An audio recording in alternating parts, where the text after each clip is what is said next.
Hey YouTube, it's Mike here, and today I'm bringing you guys Old Man to Glory episode 5. We're going to do this one a little bit different because I'm actually recording as I'm talking.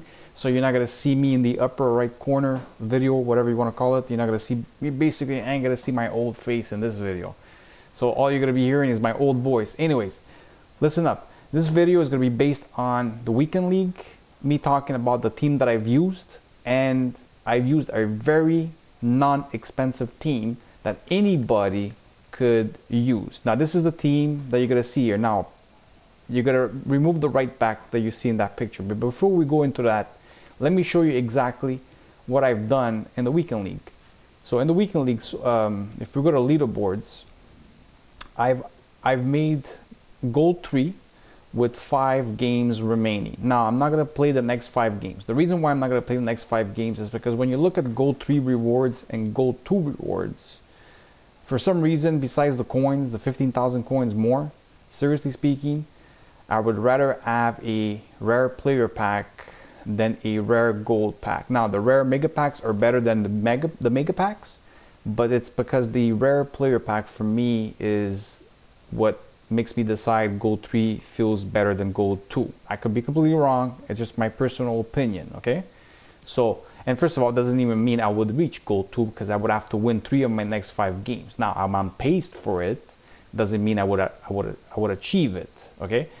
The other thing is that the reason why I ended up playing and reaching gold, like the gold level, was based on the fact that you get 1 player pick special item if you stay in silver, but you get 2 if you go in gold. That's even gold 1. It doesn't make a difference. The only time that it makes a difference is if you're an elite player, that I don't think this year I will achieve. Maybe I'll achieve it. I have no idea.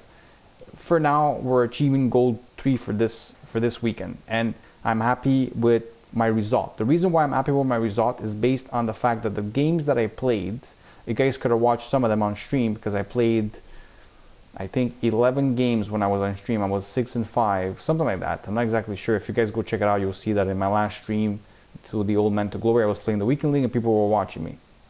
Anyways, that's besides the point. The point is that I'm actually I feel pretty good of my result, okay?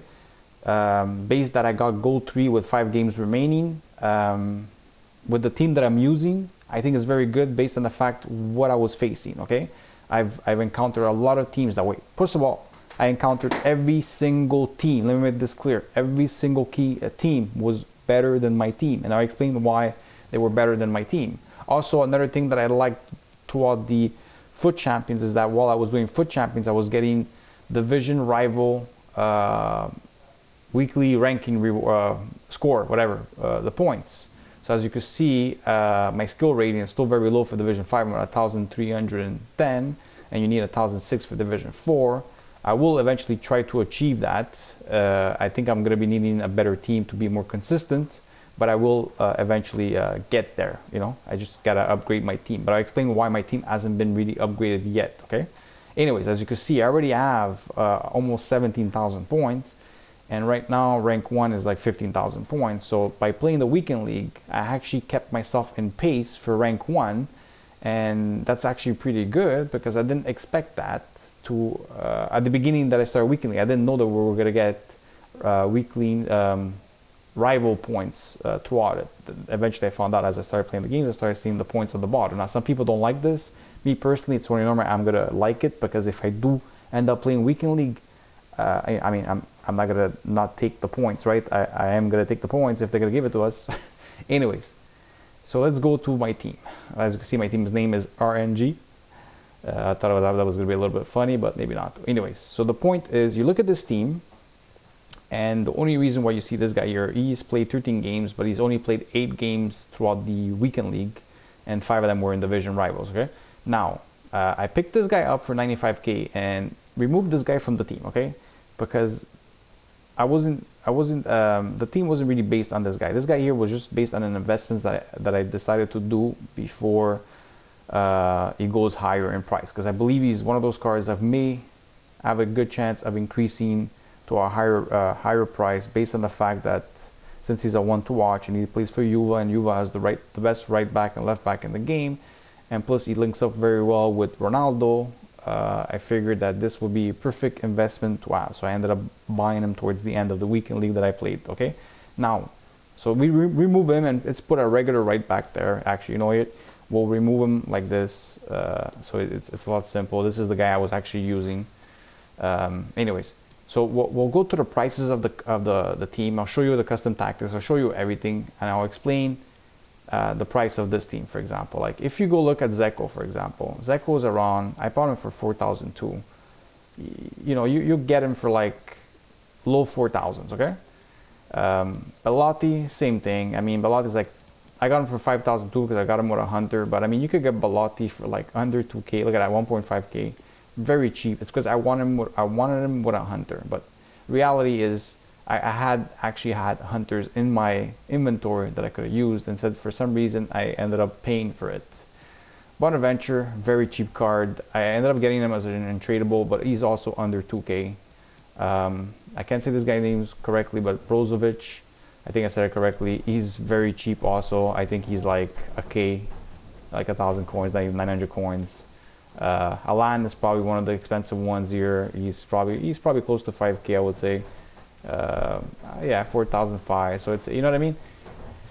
The Rossi's cheap too. He's like maybe 2K, if I remember correctly. Is he 2K? Yeah, he's in the 2Ks. Berzagli's the cheapest, the most expensive defenseman that I have. He is around 5K, but as you can see, he's also selling for like maybe around 4K now. But I did get him with, I can't remember what that sign is, but I think it's a Harcher or something. Anyways, the rest of my left backs are pretty cheap. Besides Buffon that I packed on one of my packs, I decided to keep because I could link him up with the Italian ones. He's worth around 30K.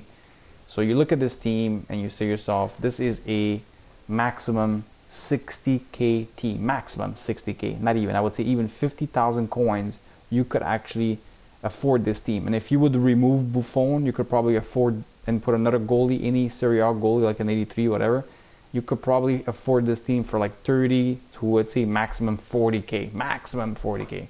Okay, so I played with this team, and this is a very, like I said, very cheap team compared to the players I was facing. I mean, a lot of people were using a lot better teams than mine, and I'm talking about, when I mean a lot better, like a lot more pricier. You know, very rarely I faced a team that was worth less than a couple 100K in coins. Okay. Now I did use super subs. I had Vidal as one of my super subs, and I did use Lucas as one of my super subs. Now Vidal, I also use him on my second team, so he's got a lot of games. He did make a difference though. When I did use him as a super sub, he did make a difference.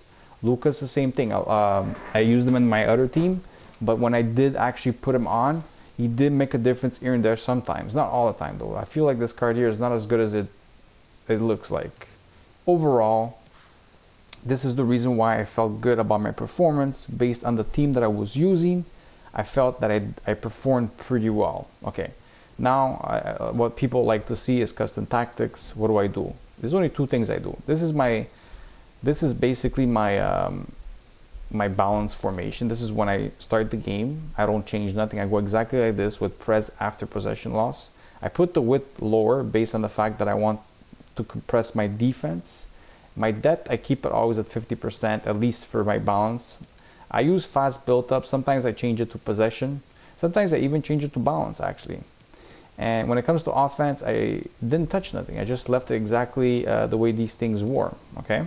Now, when I do go into my attacking formation, I have constant pressure. I keep the width the same, but I higher my depth to 7 bars. And my attack stays exactly the same. I mean, yeah, my offense, whatever, that thing. And this is the only two things that I would change during a game, custom tactic wise. If I go to, oh, actually, you know what? If I go, yeah, I wanted to show instructions. Instructions, I'll have Belotti on get on behind and stay forward. I have Zeko on balance, but stay forward because he's a bigger guy and I want him, he's not that type of guy that's going to get in behind because of his speed. I have Bonaventure on stay forward and on aggressive interceptions. I keep him on stick to position because I want him there. Bekovic is on stay back while attacking with the, what is it, with the aggressive interception, and I have him to cover center. Okay, I have, wait, that's automatic. They're both on cover center. Sorry, that's something I did not change. And Alan, I only have him on aggressive interceptions. De Rossi, instead, I have him on stay back while attacking. I have him on cover center. I think this is the one I changed to cover center because I think the CDM covers wings on default. And my left back and my right back, I had them on stay back while attacking.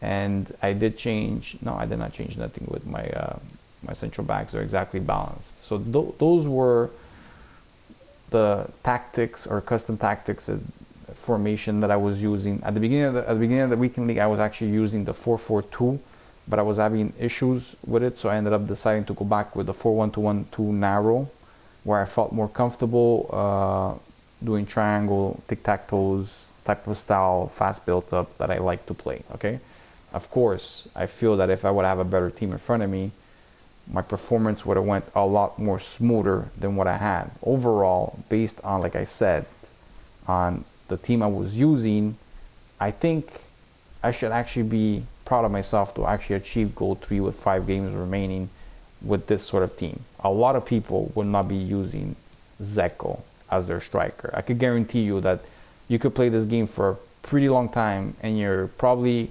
ain't gonna encounter many Zekos, okay? And I use them, and as you can see, I used them for 47 games so far, and he has scored already 30 goals and 18 assists. He is doing a goal contribution per game for me, stat-wise, assists and goals. So he is a very good forward, in my opinion, for this year's installment, based on the fact that he's a tall guy.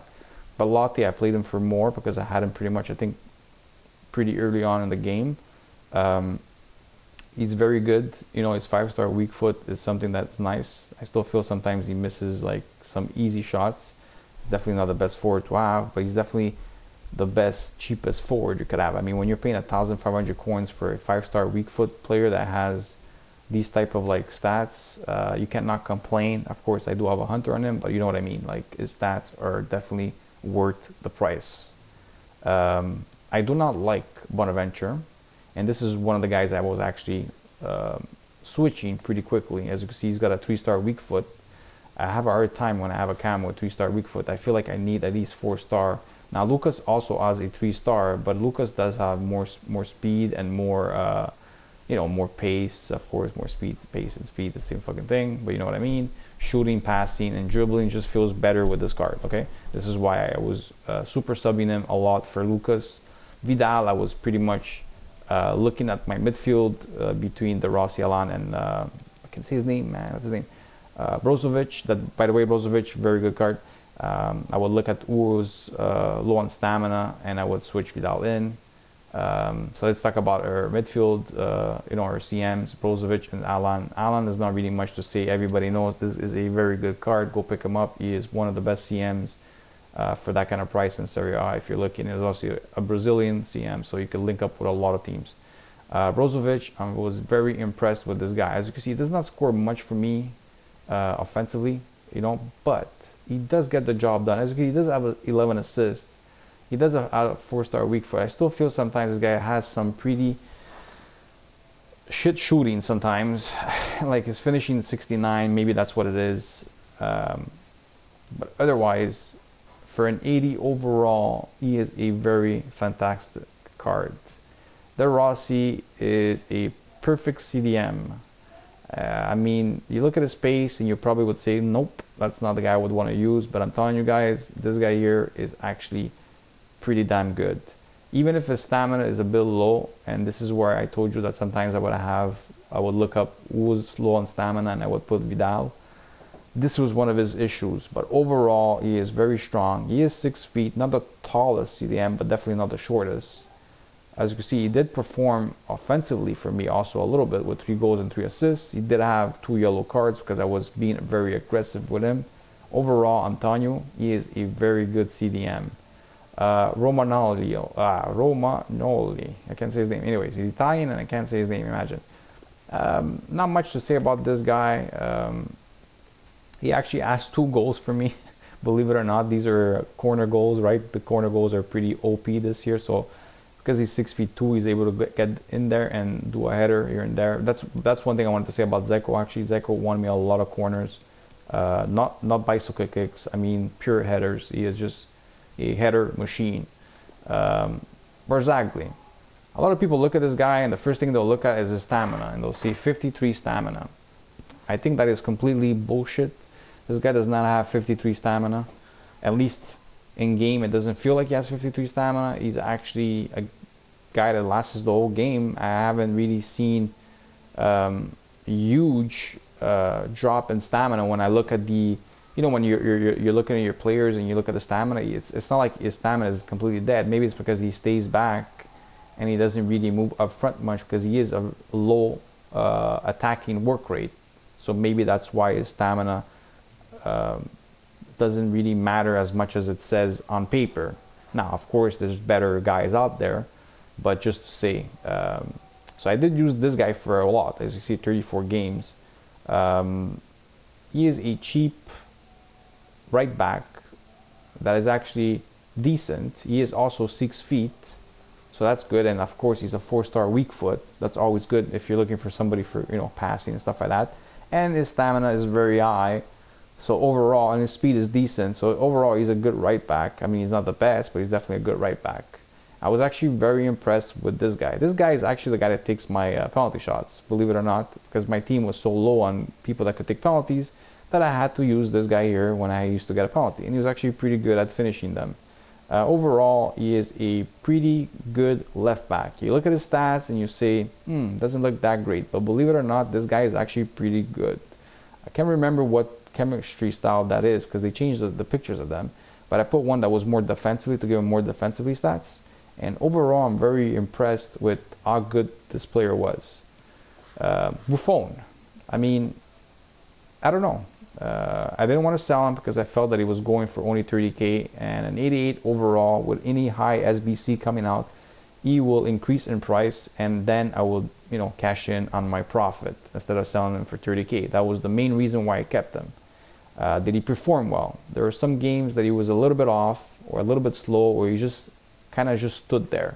I don't know if it's all goalies that are doing that, but he did it pretty often, actually, to be honest with you. But there were some games that he kept me in the game with a couple of pretty nice saves. Now, overall, do I recommend an 88 overall Buffon? Well, I mean, look, goalies this year or goalies in general in FIFA are hard to recommend.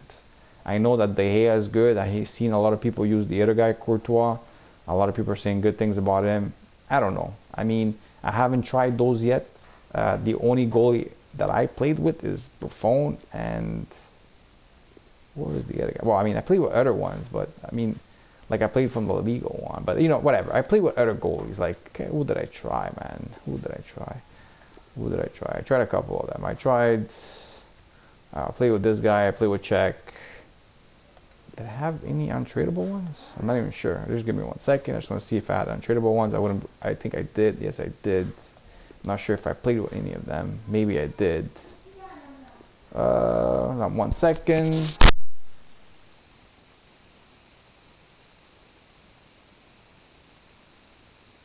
Yeah, sorry about that. Yeah, so anyways, I didn't really play with many goalies. I think I sold the ones that I had, or I used them in SBCs, but sorry about that for the little delay over there. Anyways, overall, that was the team that I used. Those were the custom tactics that I used. That was the results that I had. Of course, this week, when the next episode comes out, I will show you my rewards. And that's about it. Hopefully, you guys are enjoying this Old Man to Glory. Hopefully, you guys had a good weekend league. And I see you guys in the next one. Have a good day, guys. Bye-bye.